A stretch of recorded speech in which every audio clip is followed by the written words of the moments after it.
What do we have going on here right now? So here we're actually in an area, it's called the Hinterlands. It's outside of Red Cliff Village for people that have played Dragon Age Origins. It's a medium-sized area for Dragon Age Inquisition, but this area is actually bigger than all of Dragon Age Origins put together all by itself. Wow. Yeah.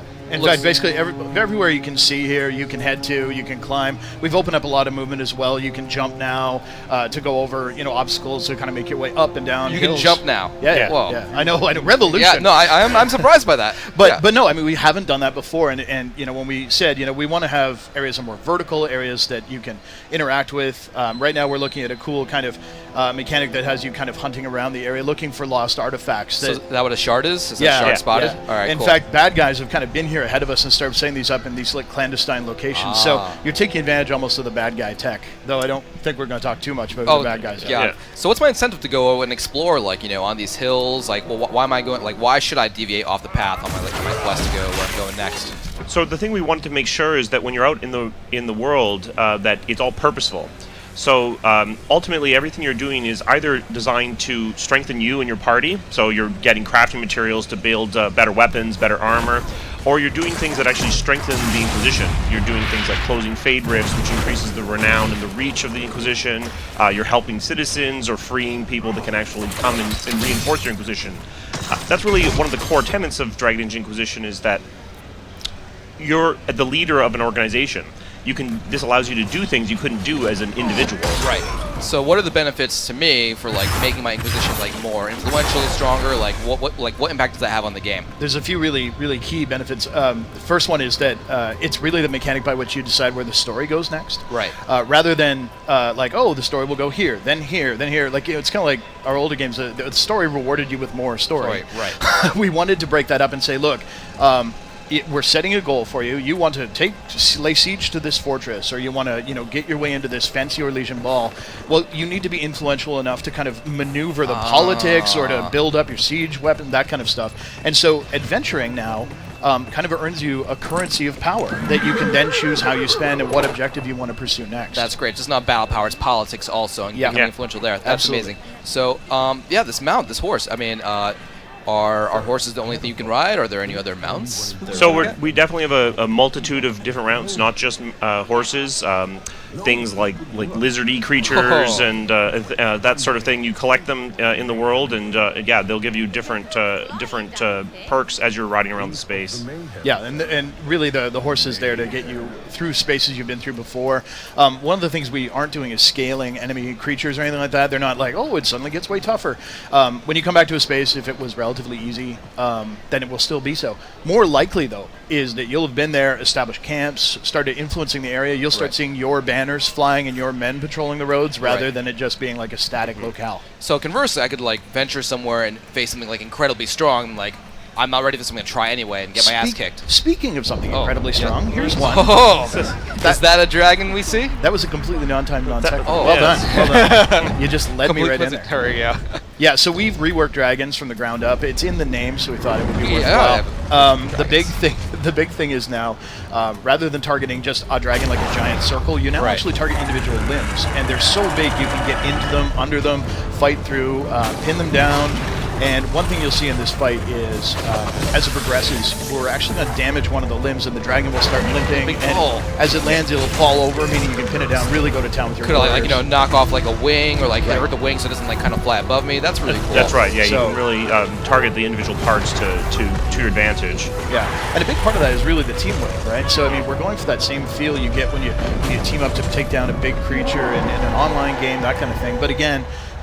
The party's always been the heart of DA games. So the mages have their own set of skills. In fact, we have 200 spells and talents for you to pick from. So you can build basically any character into any role.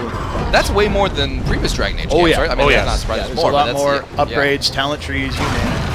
And so, just to be clear, this is still a single player adventure, right? Yep, absolutely. Right. So you control all of these characters, and a little further on we'll get into kind of the tactical view and showcase that. Right. But you'll notice here we're switching between different characters you control. So that lets you, say, okay, I'm going to move to my archer, I'm going to do this. You can do that all in real time, or as we'll show later, in class. That's very cool. So that's down on a leg.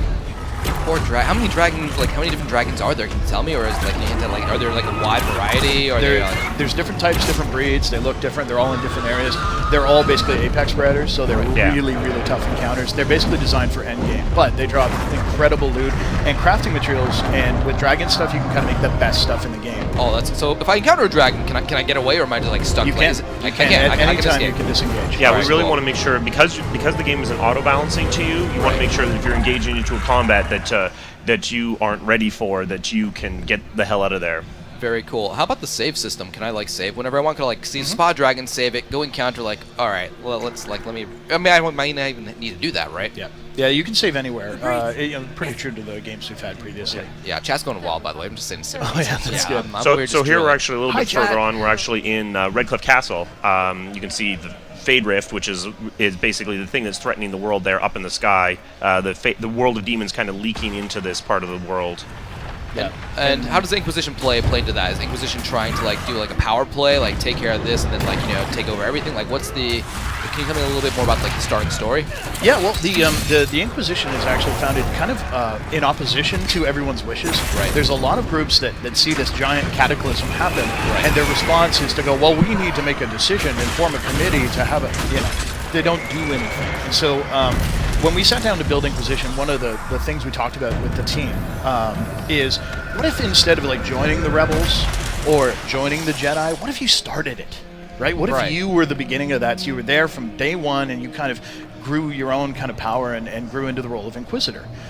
So the thing that makes you kind of special in the game is you have this mark on your hand. You don't know why it's there. That's one of the key mysteries. And with it, you can close these rifts that open up around the world. It's part of the reason people like look to you as a savior. Ah. Yeah. So, conversation. Now, yes. I wanted to talk about this. Go for it. People have been looking for this forever. Hey, can we finally see a female Kenari in game? This is the first appearance, basically ever. Yeah. Sexy. And she's got awesome horns and tattoos and everything. Yeah. Again, you can customize. There's 4 races, 2 genders. You actually have 2 different voices per gender now. It's going to be your character. Voice acting seems really nice so far. Yeah, we're Oh, this guy looks so sad. Yeah, well, that was his son. Wow. Yeah. All right, that would make me a little upset. Yeah. He's a little pissed. Yeah. So, I mean, obviously that was Liliana. We are going to have some returning characters. We've announced Morgan already. Yep. Colin. Oh. Yeah. Who is very divisive. You love him or you hate him. Yeah. I'm guessing there's some other cameos that maybe we're not speaking of now. Like, will we run into any Grey Wardens? There's a non-zero chance of that. Yes. All right. So in this fight, you can see a little bit of the tactics just while we had it on screen there. With the pause and play, you're able to basically move the camera up. But the thing isn't a fixed angle. You can bring it down, zoom around the action. You can look at how it's playing out, and you get some amazing screenshots. Amazing. So you get it real time. And the nice part is that at any moment you can resume time without changing the mode or losing your camera perspective. So it's the same thing as pause and unpause, but we haven't done this on the other platforms other than PC in the past. So that's great. Now this, and I'm sure you guys put a lot of love into making sure it's easy on the other platforms or on the consoles. Yeah. Yeah. The controls are really custom for each of the platforms. So the PC feels a lot more mouse and keyboard. Yeah. It's a controller. Though PC players can use the controller if they want to, which is something we've never done. All right. Awesome. So hey, fans, Iron Bull has a face. Everyone thought he was going to be our tally. You'd never see his face. He'd always be facing away from you. Now he's got a face. Yeah, like Creepy Watson or something. This scene's kind of fun here. All right. Fun In a dark way. That's my favorite kind of fun. Shielded by flame. Oh, yeah. I just saw someone ask, can we customize our followers' looks with armor? Yeah, you can. You can actually swap armor in and out for them. They'll change. Bull's actually wearing like a set of plate mail that isn't from when he started in the demo. Yeah. So how wide is the variety of, let's say, like armor and weapons? Pretty big. You can craft them yourself. Oh, hot. So yeah, I mean, it's definitely a pretty wide variety. With weapons, you can swap out the hilt,